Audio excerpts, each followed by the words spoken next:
Hi there, welcome. My name is Eddie. A big welcome back to my channel if you're returning. If you like these videos, please like and subscribe. So I'm doing a series called A Christian Reading the Quran for the First Time, and I'm reading at the moment Surah Al-Baqarah. So I'll just start with a prayer. Dear God, I just thank you for today. I just thank you for the blessings you've given us. I just pray for blessings for the viewer, whether they're Muslim, atheist, Christian, Hindu, or whatever. And yeah, I just pray that I can read this to understand Muslims more, and then they can understand me, and we can connect and be the amazing friends. Anyway, that sounds a bit corny, that last bit, doesn't it? Amen. Cool. So, thank you, Muslims, for the comments, and Christians. I've had a couple of Christians, so yeah, forgive me if I've mentioned you in previous videos. For the comments, the advice, the recommendations, I've really enjoyed chatting, debating, and yeah, I've learned a lot, and I've had some really encouraging messages, you know, some really nice ones. So I'll just give a shout out to a few people, because just as a way of saying thank you, because some people have left some really long messages, well researched, and I can see a lot of people have really put a lot of effort into these. So yeah, Joe RBLX6518 left a really long message. Thank you, that was interesting. And Mr. Striver left a really kind, encouraging message. I think this was on my second day too. Who else? Oh, there's another long one there by RIZ-1717. Nice, encouraging message. Thank you. Yeah, but no, lots of awesome messages. So thank you very much. And right. So some of the recommendations I've had, I've tried to put into practice.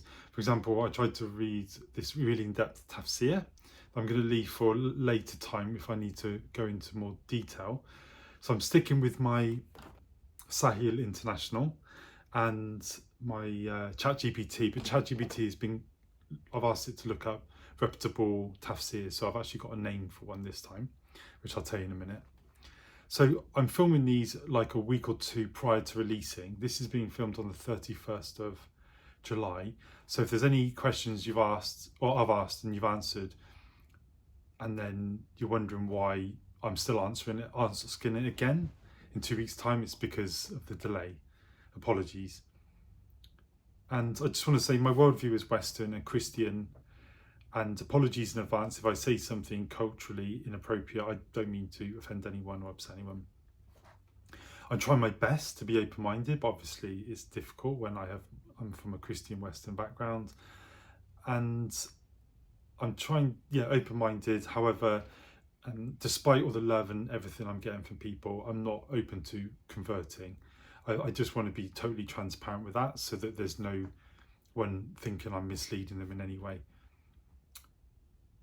And I'm trying to be as respectful as possible, but obviously I'm going to have blind spots because of my culture and stuff. I'm trying not to be too preachy about the Bible, because even though obviously I love the Bible, and I set this channel up because I'm a Christian, I love Christianity, but I appreciate that you guys aren't here to hear me talk about Christianity all the time. So I'm trying to sort of limit that. In the last video I talked a bit about church history, didn't I? I hope that wasn't too much. I'm trying to be as honest as possible though. However, I don't want to, obviously I'm trying not to offend anyone. Yeah, the comments are amazing, thank you very much. Can I just ask that they be kept to a maximum of about 10 lines, if that's possible, just because it's easier for me to like reply to them, so I can reply to as many as possible. And then I'm doing these videos because Islam is doubling every 17 years in the West. I want to build bridges. I want to learn about how you guys think, because so that we can have a nice integrated society where everyone gets on really well and we love each other and go to each other's birthday parties and whatever.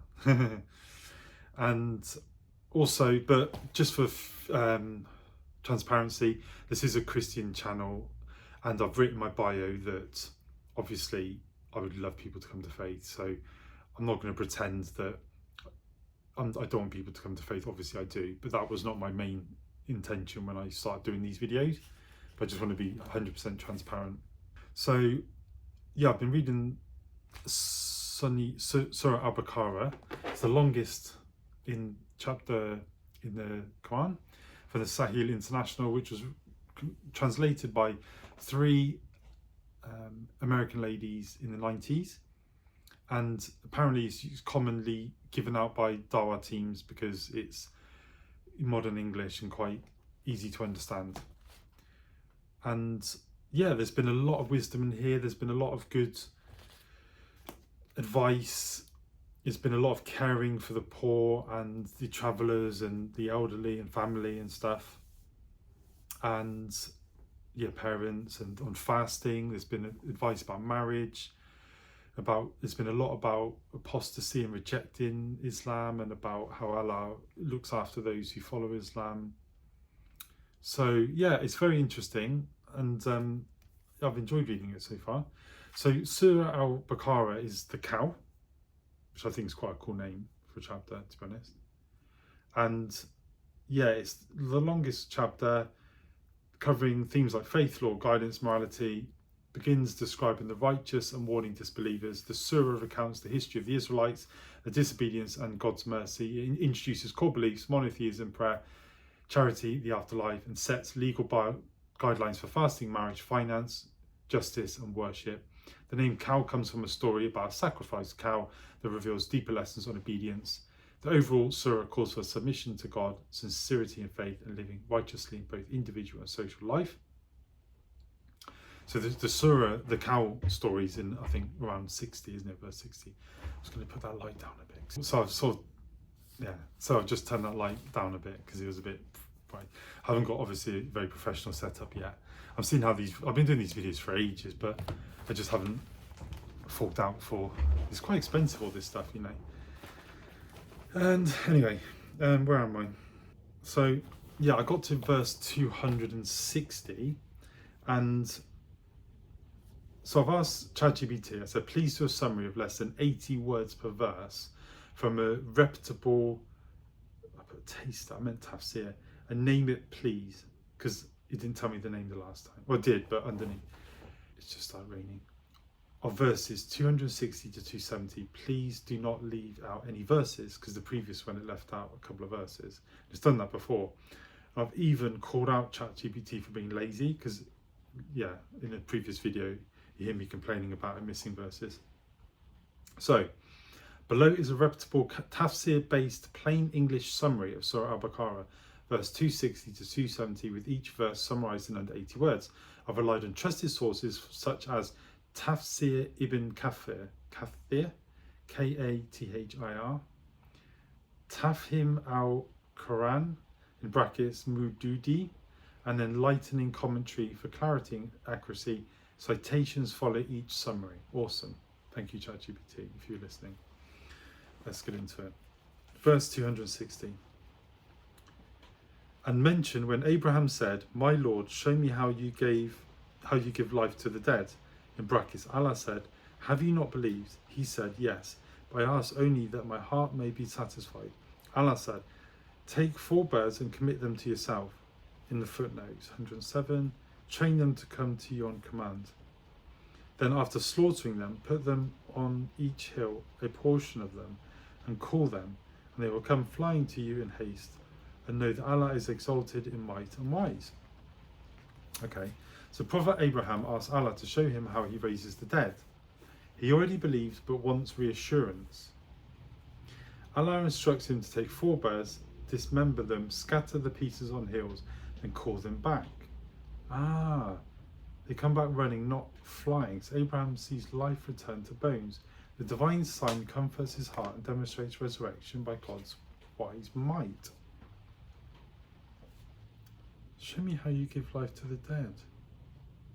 How interesting. So I'm sure it tells me in the next verse, but why was Abraham asking him to show him that? I really want to tell you about someone else who was risen from the dead, but yeah, I'm sure you already know who I'm talking about. Right.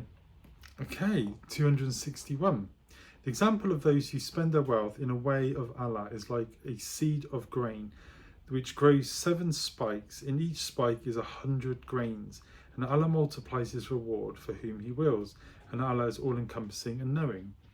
261. Allah compares charity to a single grain that grows 7 ears, each with 100 grains. Believers who spend in God's cause enjoy many-fold return from Allah. He multiplies good as he wills. This metaphor encourages generosity with the promise of abundant spiritual rewards, highlighting divine balancing of sacrifice and blessing. Yeah, I think that's pretty self-explanatory. Well, sorry, after reading the tafsir. I mean, yeah, the verse is pretty understandable too. 262. Those who spend their wealth in the way of Allah and then do not follow up what they have spent with the remainder of it or other injury will have their rewards with their Lord, and there will be no fear concerning them, nor will they grieve. I think I understand that. Spending for God should be sincere and seeking only his approval, not for show. True charity uplifts both giver and recipient. Allah knows every deed and rewards accordingly. It emphasizes the importance of intention. Giving with humility, not for recognition, brings spiritual benefit and personal growth. Awesome. I like that. 263. Kind speech and forgiveness are better than charity, followed by injury, and Allah is free of need and forbearing. Okay. Gentle, kindly speech and forgiveness paired with charity is better than large gifts with harsh reminders or harm. Okay. True charity softens hearts and brings forgiveness. This verse teaches that kindness and mercy in giving matter more than the size of one's gift. Kindness and mercy in giving. That's cool. That's quite nice, isn't it? Kindness and mercy in giving matter more than the size of one's gift. Yeah, interesting. 253. 264. O you who have believed, do not imitate your charities with reminders of it or injury, as does one who spends his wealth only to be seen by the people and does not believe in Allah and the last day. His example is like that of a large smooth stone upon which is dust and is hit by a downpour and leaves it bare. They are unable to keep anything of what they have earned, and Allah does not guide the disbelieving people. Allah warns that charity becomes worthless if mixed with reminders of generosity or hurt. Reminders, like a stone with mud, nothing remains. Showy, boastful giving harms both giver and deed. Charity must be free of pride or insult to truly count spiritually. Yeah, similar in Christianity. We have to not let our right arm see what we're doing. And yeah, there's a lot in the Bible about doing stuff in private, and so yeah, similar. That's cool. 265. An example of those who spend their wealth seeking means to the approval of Allah and assuring rewards for themselves is like a garden or high ground which is hit by a downpour. So it yields its fruit in double, and even if it is not hit by a downpour, then a drizzle is sufficient, and Allah of what you do is seeing. So those who give sincerely, desiring God's approval and strengthening their faith, are likened to a fertile hill that rains twice its yield. Even if rain doesn't come, morning dew suffices. Their reward remains great because of purity and faith behind every act. Those who give sincerely, desiring God's approval and strengthening their faith, are likened to a fertile hill. Yeah, that's cool. It's quite a nice one. 266. Would one of you like to have a garden of palm trees and grapevines underneath which rivers flow, in which he has from every fruit? Would one of you like to have a garden of palm trees and grapevines underneath which rivers flow, in which he has from every fruit? Question mark. But he is affected with old age and has weak, i.e. immature offspring, and it is hit by a whirlwind containing fire and burned. Thus does Allah make clear to you his verses that you might give thought. So I'm tired now, so I'm struggling a bit to understand. The verse reminds believers not to despair if they can't give lavishly like fruit trees. Even limited charity is good if sincere, cool. But those who deny people's basic needs and then offer small gifts, expecting praise, are led astray. Yeah, true giving is not about scale but intention. Yeah, that's cool. Yeah, similar to the Bible, Jesus talks about there's that old lady who's given a small amount, and he says that she's given more. 267. You have believed, spend from the good things which you have earned, and from which we have produced for you from the earth, and do not aim toward the defective therefrom, spending from that, while you would not take it yourself except with closed eyes, and know that Allah is free of need and praiseworthy. 267. Believers are instructed to donate from pure lawful earnings and not pick the worst items. Believers are instructed to donate from pure lawful earnings and not pick the worst items. They must ensure offerings are good enough that even asking for them later would not embarrass the donor. Allah is rich and praiseworthy. Acts must reflect integrity. So believers are instructed to donate pure and lawful earnings and not pick the worst items. Okay. They must ensure offerings are good enough that even, yeah, okay, cool. So they're not just offering, their worst, they're offering their best. Yeah. 268. Satan threatens you with poverty and orders you to immorality, while Allah promises you forgiveness from him and bounty, and Allah is all-encompassing and knowing. So Satan threatens poverty to scare people away from spending. But Allah promises forgiveness and bounty. Believers must not be deterred by fear or insult. God is aware of what they do and will reward sincere generosity. That's alislam.org. And orders you to immorality, while Allah promises you forgiveness from him and bounty. Okay. So it's warning you to stay away from Satan. To scare people away from spending. Right, so Satan's whispering in your ear saying, oh, you're going to be really poor if you give. But Allah's saying, no, he will forgive and give bounty. Must not be deterred by fear or insult. Okay. 269.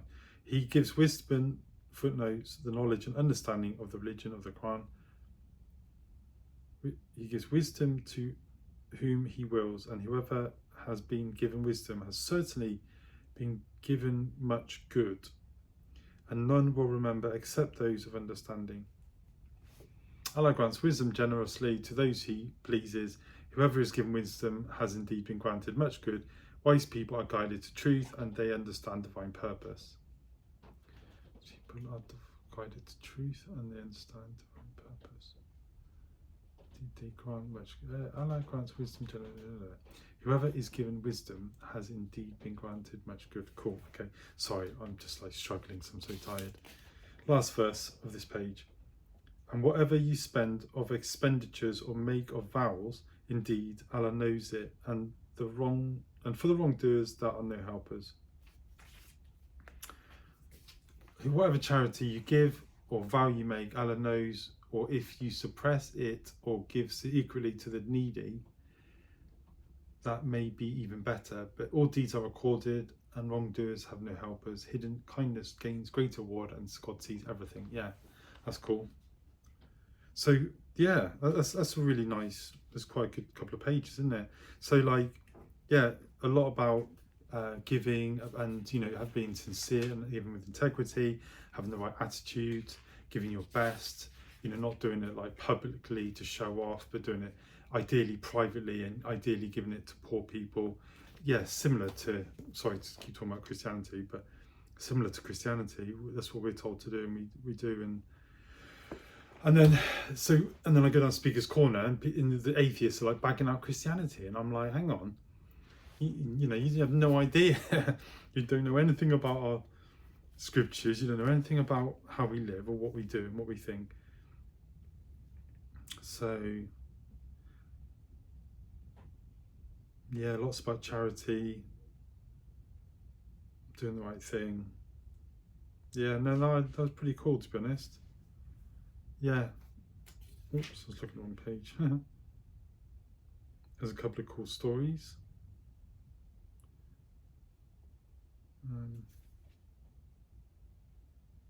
Oh yeah, about giving life to Abraham's story. There's a lot about Allah being forgiving and